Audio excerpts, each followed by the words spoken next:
বৌমা শাশুড়ির এই ঝগড়ার প্রধান কারণ হচ্ছে জেনারেশন গ্যাপ, ঠিক কিনা? শাশুড়ি এক জেনারেশনের আর বৌমা আরেক জেনারেশনের। শাশুড়ি ভাবে একরকম, বৌমা ভাবে আরেক রকম। শাশুড়ি চায় বউর উপর খবরদারি করতে, বউ চায় শাশুড়ির উপর খবরদারি করতে। এই ডমিনেটিং এর কারণে কিলাকিলি আছে না নাই? আহা, এটা ঠিক না। আমার শাশুড়ি মায়েরা যারা আছেন, প্রথমে শাশুড়ি দিয়ে শুরু করি। আমার মাইকের আওয়াজ যে ঘরগুলাতে যায়, আমার শাশুড়ি মাদেরকে বলবো, বউদের উপর অত্যাচার করবেন না। ছেলেরা প্রশ্ন করে, তোর কাছে তোর বউ বড় না আমি বড়? আছে না নাই? এটা একটা প্রশ্ন হইল। তোর বউ বড় না আমি বড়? দুইজনেই বড়। তো এক ছেলে সুন্দর উত্তর দিছে, আমার কাছে ভালো লাগছে উত্তরটা শুনে। এক মা প্রশ্ন করছে, তোর এতদিন আমি লালন পালন করে বড় করলাম, জীবন যৌবন তোর জন্য শেষ করলাম, আজকে বউ পাইয়া বউ তোর আপন হয়ে গেল? এবার ছেলে উত্তর দিছে, মা, আমার মুখ থেকে মা ডাক শোনার জন্য তুমি কি কষ্টটাই না করছো জীবনে। 10 মাস আমারে পেটে ধারণ করলা, খাইতে পারো নাই, বমি করছো, খালি ওষুধ খাইছো, তোমার পেট কেটে আমারে বের করা হয়েছে, 2 বছর আমারে দুধ খাওয়াইছো, পেশাব পায়খানা পরিষ্কার করেছো। বয়স যখন 3-4 তখন তোমার আমি মা ডাকছি, এই মা ডাকটা শোনার জন্য তুমি এত কষ্ট করছো। আর আরেকবারের মাইয়া এই ঘরে আইসাই তোমার মা ডাকা শুরু করছে। যেই মেয়েটা তোমারে মা ডাকে সে আমার আপন হবে না কেন মা? ঠিক কিনা? এই মা ডাক শোনার জন্য তুমি এত কষ্ট করলা, আমার লালন পালন করলা, 10 মাস পেটে ধরলা, পেশাব পায়খানা পরিষ্কার করলা, এরপরে মা ডাক শুনতে পারছো। আর আরেকবারের মেয়ে জানা নাই চিনা নাই এসেই তোমার ডাকা শুরু করছে মা। তো যে আমার মারে মা ডাকে তার স্থান তো আমার কলিজায়, ঠিক কিনা? শাশুড়ি আম্মারা যারা আছেন, প্লিজ বৌমাদেরকে কষ্ট দিয়েন না। অনেক শাশুড়ি আছে পান থেকে চুন খসলে রেগে যায়, পদে পদে স্ত্রীর ভুল ধরে, বউয়ের ভুল ধরে, আছে না নাই? এটা করবেন না। সে তো নতুন, আপনার অনেক এক্সপিরিয়েন্স হতে তার সময় লাগবে, তাকে সময় দিন, তাকে ভালোবাসুন, ঠিক কিনা? না বুঝে সামান্যতে বৌমারে বদদোয়া দেয়, এরকম আছে না নাই? কিন্তু বুঝতে চায় না, বৌমারে যদি বদদোয়া দেয় তাহলে তার নিজ ছেলের পরিবারের ক্ষতি, পেটে ধরা যে ছেলে, ছেলের পরিবারের কিন্তু ক্ষতি, তার আপন নাতি নাতনিদেরই ক্ষতি। আওয়াজ করে বলেন ঠিক কিনা? বৌমাকে বদদোয়া দিয়েন না। বৌমাকে নিজের মেয়ের মতো দেখবেন। সমাধান আমি দিচ্ছি। কেমন দেখতে হবে? নিজের মেয়ের মতো। নিজের মেয়ে সকালে ঘুম থেকে ওঠে 11টা, ওইটা সমস্যা নাই। বৌমা কেন উঠলো না, ওইখানেই ঝামেলা, আছে না নাই? মেহেরবানি করে আপনার বৌমাকে আপনার নিজের মেয়ের মতো দেখেন। নিজের মেয়েরে যেমনি আদর করেন তাকেও অমনি আদর করেন। আপনার বৌমারে যদি আপনি কষ্ট দেন, মনে রাখবেন আপনার নিজের মেয়েটাও আরেকবারের বউ হয়ে কয়েকদিন পরে যাবে। আপনি যা যা করবেন আপনার মেয়েকেও তারা ওই রকম কষ্ট দিয়ে বাড়িতে ফিরিয়ে দিবে। চিল্লায় বলেন ঠিক কিনা? খবরদার, টিট ফর ট্যাট। ইট্টি মারলে পাটকেলটি খেতে হয়। এজন্য শাশুড়ি আম্মা জানারা যারা আছেন, বৌমার সাথে খারাপ আচরণ করবেন না মেহেরবানি করে। তাকে আপনি কষ্ট দিলে আপনার নিজের মেয়েটাও আরেক বাড়ির বৌমা হবে, সেও ওই বাড়িতে এই কষ্টগুলো ভোগ করবে। এগুলো যখন আপনি শুনবেন তখন আপনার চোখ দিয়ে পানি পড়বে কি পড়বে না? পড়বে। এবার আসেন বৌমার কথা বলি। বৌমা যারা আছেন মেহেরবানি করে, বৌমা যারা আছেন মেহেরবানি করে আপনার শাশুড়ি আম্মাকে নিজের মায়ের জায়গায় রাখবেন। আপনার বাড়ি ছেড়ে নতুন বাড়িতে আসছেন, তো এটাই তো আপনার বাড়ি।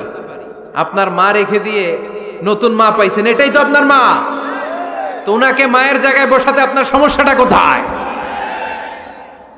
বৌমারা খেয়াল রাখবেন, আপনি আপনার শাশুড়ির সাথে যে আচরণটা করতেছেন, আপনার শেষ বয়সে আপনার ছেলের বিয়ে দেওয়ার পরে যে বৌমাটা আসবে ওই আচরণই আপনাকে ফিরিয়ে দিবে। The nature has its own return. প্রকৃতির একটা মাইর আছে, এটা শেষ মাইর, এটা শেষ খেলা। প্রকৃতির খেলা বড় খেলা। আপনি আপনার শাশুড়ির সাথে যে আচরণ করবেন, আপনার শেষ বয়সে আপনি একদিন শাশুড়ি হবেন, এটা মাথায় রাখবেন। ওই আচরণই আপনি ফিরে পাবেন। আওয়াজ করে বলতে হবে ঠিক কিনা? এজন্য 9 নাম্বার পয়েন্টস হচ্ছে মিউচুয়াল রেসপেক্ট। সবাই যেন সবাইকে ভালোবাসি। দোষ ছাড়া মানুষ নাই। সবার দোষ আছে, আমরা যেন একে অন্যের দোষ না খুঁজি। বৌমারা, আপনাদের কেন যদি আমার মাইকের আওয়াজ যায়, অল্প কিছু টেকনিক অবলম্বন করলে আপনি আপনার শাশুড়ির মন জয় করতে পারবেন। শাশুড়িরা আসলে বেশি কিছু চায় না, আগের জামানার মানুষ তো, এদেরকে ওইভাবে হাত করতে হবে। মাঝে মাঝে একটু শাশুড়ির মাথায় তেল দিয়ে দেন, চুলে তেল দিয়ে দিবেন আর কি, মাঝে মাঝে চুল আশ্রয় দিবেন, এগুলো কিন্তু খুব পছন্দ করে শাশুড়িরা।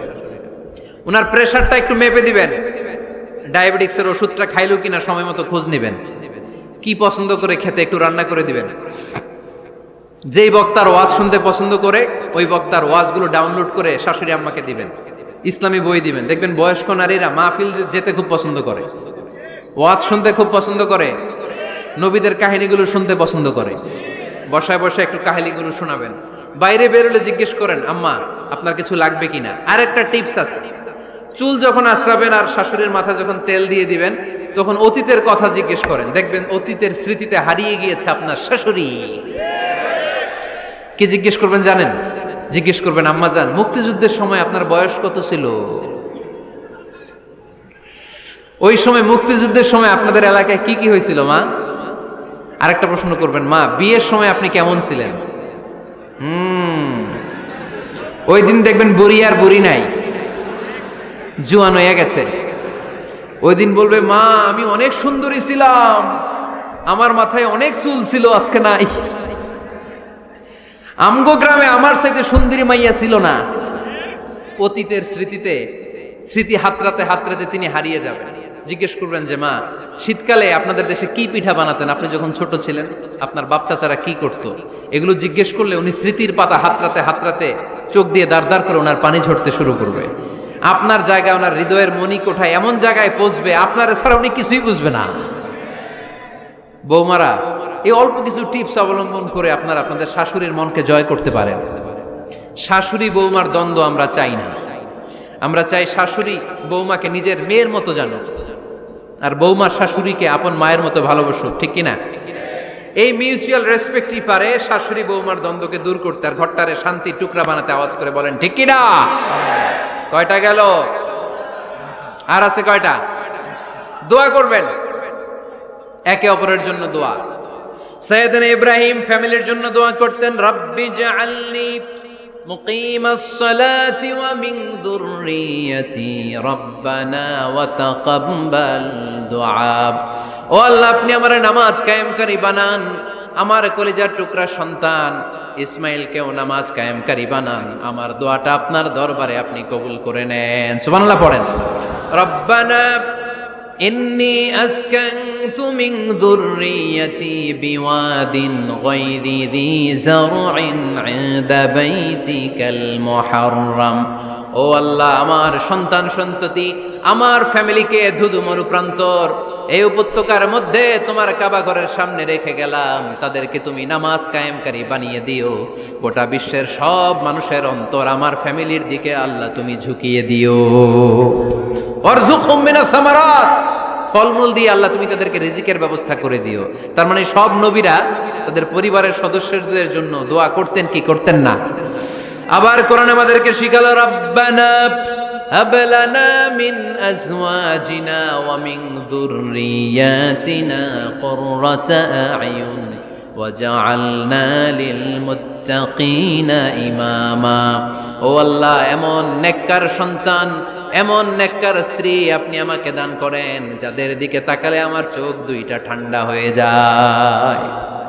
চক্ষু শীতলকারী স্ত্রী দেন। বিয়ে যাদের হয় নাই, ইয়াং ছেলেরা এই দোয়াটা করবা। বিয়ের জন্য দোয়ার দরকার আছে না নাই? প্রতিদিন এই দোয়া করবা, আল্লাহ এমন স্ত্রী দেন, এমন জীবন সঙ্গিনী আপনি আমাকে দেন, এমন লাইফ পার্টনার দেন যার দিকে তাকালে আমার চোখ জুড়িয়ে যায়।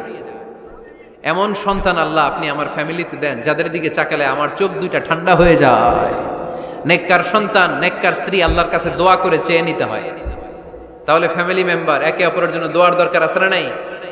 বাবা দোয়া করবে ছেলের জন্য, ছেলে করবে বাবার জন্য, মা দোয়া করবে মেয়ের জন্য, মেয়ে করবে মায়ের জন্য, ভাই করবে বোনের জন্য, বোন করবে ভাইয়ের জন্য। দোয়ার দরকার আছে না নাই? দোয়া করবেন সবাই সবার জন্য। এই যে কোরআনের বঙ্গানুবাদ পাওয়া যায় না এখন, কথা বলেন। স্মার্টফোন আছে কার কার দেখি? হ্যাঁ, কারা কারা স্মার্ট দেখি? হাজার হাজার স্মার্ট, মাশাআল্লাহ। এই স্মার্টফোনের ভেতরে আল কোরআন নামে বাংলায় কোরআনের একটা অ্যাপস পাওয়া যায়। কথা বলেন, পাওয়া যায় কি যায় না? আজকে থেকে এই অ্যাপসটা ডাউনলোড করে প্রতিদিন 1 আয়াত 2 আয়াত 3 আয়াত করে পড়া শুরু করে দেন। বাঁচতে হলে পড়তে হবে, বাঁচতে হলে জানতে হবে, ঠিক কি না? এই স্লোগান আমাদেরকে শিখায়। এই স্লোগান তো আল্লাহ, এই স্লোগান দিয়েই তো আল্লাহ কোরআন শুরু করছে, ইকরা বিসমি রাব্বিকাল্লাযী খালাক। বাঁচতে হলে জানতে হবে, বাঁচতে হলে পড়তে হবে, পড়ার কোনো বিকল্প নাই। আওয়াজ করে বলেন ঠিক কি না? সুজানগরের রায়েরা, মোবাইলের অ্যাপসের ভিতরে আমরা কোরআন রাখতে রাজি আছি তো সবাই? হাদিসের অ্যাপস ডাউনলোড করতে রাজি আছি তো? বাস রাজি আছি, ডাউনলোড করে রাইখা দেবো, আর কেউ পড়বো না নাকি? হ্যাঁ, প্রতিদিন একটা আয়াত হলেও যেন আমরা পড়ি। আল্লাহ যা বলা দরকার সব বলে দিয়ে গেছে, নতুন করে আর কিছু বলবে না। আমরা যেন পড়াশোনা করি, আমরা যেন একটা পাঠাগার বানাই। আবারও কখনো আসার সুযোগ হইলে আমি জিজ্ঞেস করবো, যদি আমার মনে থাকে যে আপনাদের পাঠাগার আছে কার কার ঘরে, সেদিন সবার হাত তুলতে হবে। এমনি পারা যাবে তো? আল্লাহ তুমি তৌফিক দাও।